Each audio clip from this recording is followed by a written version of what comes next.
ونصلی علی رسولہ الکریم اما بعد فاعوذ باللہ السمیع العلیم من الشیطان الرجیم۔ روزہ قیامت والے دن روزہ دار کے لیے اللہ رب العالمین کے ہاں سفارشی بنے گا۔ ہم سب کو معلوم ہے قیامت کا دن بہت سخت دن ہوگا، 50,000 سال کے برابر لمبا دن ہوگا۔ سورج 1 میل کے فاصلے پر آ جائے گا، لوگ اپنے اپنے اعمال کی بقدر پسینوں کے اندر ڈوبے ہوئے ہوں گے، کسی کے گھٹنوں تک، کسی کے کمر تک، کسی کے سینے تک، کسی کی تھوڑی تک، کسی کے منہ تک، اور کئی لوگوں کے کانوں تک پسینہ پہنچا ہوا ہوگا اور پسینے میں وہ غوطے کھا رہے ہوں گے، اور ہر بندہ بے تاب پریشان حال ادھر ادھر بھاگا پھر رہا ہوگا، کوئی ان کی سفارش کرے اور ان کو اس پریشانی سے نجات دلائے۔ حمل والیاں اپنا حمل گرا دیں گی، ماں اپنے دودھ پینے والے بچے کو بھول جائے گی،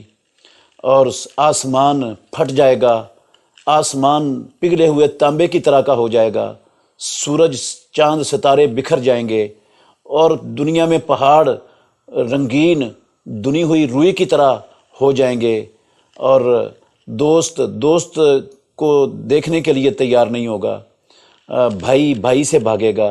ماں باپ سے اولاد ماں باپ سے بھاگے گی، ماں باپ ان سے بھاگیں گے، کوئی کسی کا پرسان حال نہیں ہوگا، ہر ایک کو نفسا نفسی کا عالم پڑا ہوا ہوگا۔ جس دن کے متعلق کائنات کے امام محمد الرسول اللہ صلی اللہ علیہ وسلم نے کہا ہے، یا معاشر قریش اشتروا انفسکم لا اغنی عنکم من اللہ شیئا، اے قریش کی جماعت اپنے آپ کو خرید لو، میں قیامت والے دن اللہ رب العالمین کے ہاں تمہارے کام نہیں آ سکوں گا۔ اور آپ نے کہا، یا عباس ابن عبد المطلب لا اغنی عنک من اللہ شیئا، یا فاطمہ تو یا صفیہ تو عمۃ رسول اللہ لا اغنی عنک من اللہ شیئا، یا فاطمہ تو بنت محمد لا اغنی عنک من اللہ شیئا، سلینی من مالی ما شئت، میرے مال میں سے جو چاہتی ہے مانگ لے، میں کفایت نہیں کر سکوں گا، میں کام نہیں آؤں گا تیرے۔ آپ غور کریں میرے محترم بھائیوں، جب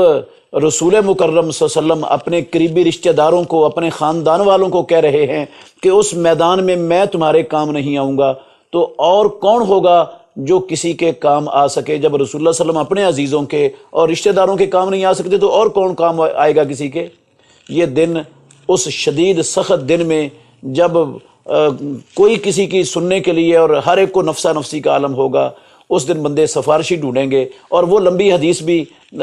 یقیناً بہت سے بھائیوں کو معلوم ہے، آدم علیہ الصلوۃ والسلام کے پاس جائیں گے، نوح علیہ الصلوۃ والسلام کے پاس جائیں گے، سارے پیغمبر سفارش کرنے سے انکار کر دیں گے، ہر کوئی کہے گا آج اللہ رب العالمین بڑے غصے میں ہے، بڑا سخت ہے، نفسی نفسی، مجھے اپنی جان کی فکر ہے۔ محمد الرسول اللہ صلی اللہ علیہ وسلم کائنات کے امام سید ولد آدم یقیناً سفارش کریں گے اس دن، اور سفارش قبول بھی ہوگی رسول مکرم صلی اللہ علیہ وسلم کی حساب و کتاب شروع کرنے کے لیے۔ تو اس سخت ترین دن میں جب یہ کیفیت ہوگی، 2 سفارشی مسلمان کو، مومن کو ملیں گے، ایک سفارشی روزہ ہوگا اور دوسرا سفارشی قرآن ہوگا۔ مستدرک امام حاکم میں اور مسند امام احمد میں صحیح سند کے ساتھ مدینے والے امام محمد الرسول اللہ صلی اللہ علیہ وسلم کا فرمان ہے، عبداللہ بن عمر بن عاص کہتے ہیں رضی اللہ عنہما، الصیام والقرآن یشفعان للعبد یوم القیامہ، امام الانبیاء نے کہا قیامت والے دن روزہ اور قرآن یہ روزے دار کے لیے اور قرآن اپنی تلاوت کرنے والے کے لیے سفارشی بن کر آئیں گے، یہ سفارش کریں گے۔ یقول الصیام، روزہ کہے گا رب منعتہ الشراب والطعام والشہوۃ، یا اللہ میں نے اس بندے کو کھانے سے، پینے سے، شہوت سے روکے رکھا، فشفینی فیہ، میری سفارش اس بندے کے بارے میں قبول کر لے۔ اور قرآن کہے گا یا رب منعتہ النوم باللیل، یہ رات کو تہجد کے ٹائم اٹھ کر مجھے پڑھا کرتا تھا، میں نے اس کو رات کو سونے سے، جب نیند بڑی ہی پیاری ہوتی تھی، اس کو بڑی محبوب ہوتی تھی، بستر بڑا ہی پسندیدہ ہوتا تھا، یہ بستر کو چھوڑ کر یہ تیرے سامنے کھڑا ہو کر میری تلاوت کرتا تھا، میں نے اس کو رات کو اہم وقت کے اندر سونے سے روکے رکھا، یہ مجھے پڑھتا رہا، مجھے سمجھتا رہا، میرے اوپر عمل پیرا ہوتا رہا۔ فشفنی فی ہے، یا اللہ میری اس شخص کے بارے میں سفارش قبول کر لے۔ امام الانبیاء نے فرمایا فیشفعان، تو اس وقت اس سخت ترین دن میں، ایسے حالات میں رب العالمین روزے کی بھی سفارش قبول کر لے گا اور اپنے قرآن کی سفارش بھی قبول کر لے گا۔ کتنے خوش نصیب ہیں وہ لوگ جن کو اللہ رب العالمین رات کو قرآن پڑھنے کی توفیق دیتا ہے، اور جن کو زندگی میں یہ روزے کی عبادت کی توفیق ملتی ہے اور وہ روزہ رکھتے ہیں۔ جب کوئی سفارش کرنے کے لیے تیار نہیں ہوگا، انشاءاللہ الرحمن یہ سفارش کریں گے روزے دار کے لیے اور تلاوت کرنے والے کے لیے، تہجد پڑھنے والے کے لیے۔ تو اس لیے تمام مسلمان وہ تو شوق سے اڑتے چلے آنا چاہیے ان اعمال کی طرف کہ ہم روزے رکھیں اور ہم رات کو اٹھ کر کچھ وقت اللہ رب العالمین کے ساتھ ہم کلام ہوں، تاکہ یہ قیامت والے دن ہمارے سفارشی بن جائیں، اور جن کی سفارش روزہ کرے گا، رب کا پاک کلام، اللہ کی صفت قرآن کرے گا، یقیناً اللہ رب العالمین ان کی سفارش رد نہیں کریں گے۔ اور امام الانبیاء نے اپنی وحی والی سچی زبان سے خبر دی ہے کہ ان دونوں کی سفارش قبول کر لی جائے گی۔